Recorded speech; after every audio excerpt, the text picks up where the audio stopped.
Baik, perkenalkan nama saya Mandiri Setiawan dari Prodi Teknologi Pendidikan dengan NIM 2011021009. Di sini saya akan menyampaikan semua materi tentang perencanaan sumber daya manusia. Perencanaan sumber daya manusia merupakan fungsi pertama yang harus dilaksanakan dalam organisasi.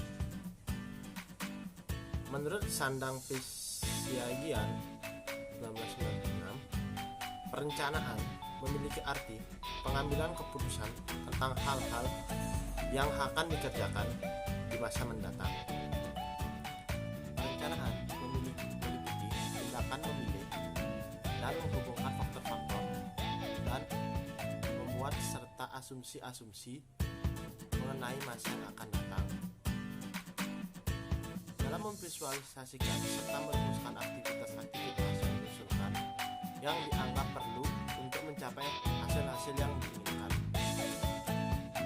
Tujuan dari perencanaan adalah untuk membuat perkiraan, perencanaan, meninjau rangkaian tindakan, mengevaluasi mana opsi yang terbaik, memilih dan melaksanakan rencana. Untuk mencapai tujuan perencanaan sumber daya manusia membutuhkan proses, yaitu memilih sejumlah kegiatan untuk ditetapkan sebagai suatu keputusan tentang suatu pekerjaan yang harus dilakukan, kapan, bagaimana, dan siapa yang akan melakukannya. Manfaat dari perencanaan sumber daya manusia ini memiliki beberapa manfaat. Di antaranya, perencanaan yang baik dapat meningkatkan produktivitas. Rencana sumber daya manusia merupakan dasar bagi program kerja bagi satuan kerja yang menangani sumber daya manusia dalam organisasi, dan tanpa perencanaan sumber daya manusia sulit untuk menemukan dan menyusun program kerja yang realistis.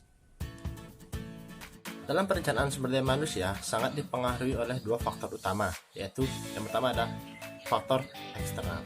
Faktor eksternal ini adalah faktor yang berasal dari luar organisasi dan di luar kemampuan organisasi untuk mengendalikannya, yaitu seperti teknologi, sosial budaya, politik.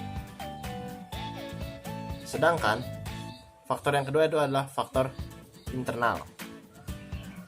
Faktor internal ini adalah faktor yang berasal dari dalam organisasi itu sendiri, seperti rencana strategi, anggaran, usaha, estimasi produk, dan penjualan. Aktivitas dasar yang harus dilakukan dalam perencanaan adalah penentuan kebutuhan, analis jabatan. Ini berfungsi membantu pelaksanaan manajemen dalam rekrutmen pegawai sebagai upaya menyediakan kebutuhan pegawai. Analis jabatan didasarkan pada jenis jabatan, sifat pekerjaan, perkiraan kapasitas pegawai, jenjang, dan jumlah jabatan yang tersedia. Analis jabatan sebagai pedoman untuk menentukan syarat-syarat yang diperlukan dalam penerimaan dan penempatan pegawai yang dipengaruhi oleh syarat yang dimiliki oleh pegawai tersebut. Pada organisasi baru, jika analis tentang kebutuhan pekerjaan sudah dilakukan, maka langkah selanjutnya adalah membuat rincian standar kebutuhan.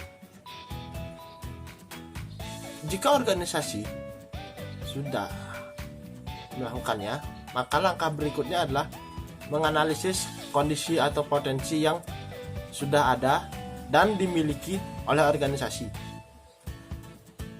Analis kondisi dan potensi internal organisasi dapat dilakukan dengan evaluasi dan organisasi dari organisasi tersebut sendiri.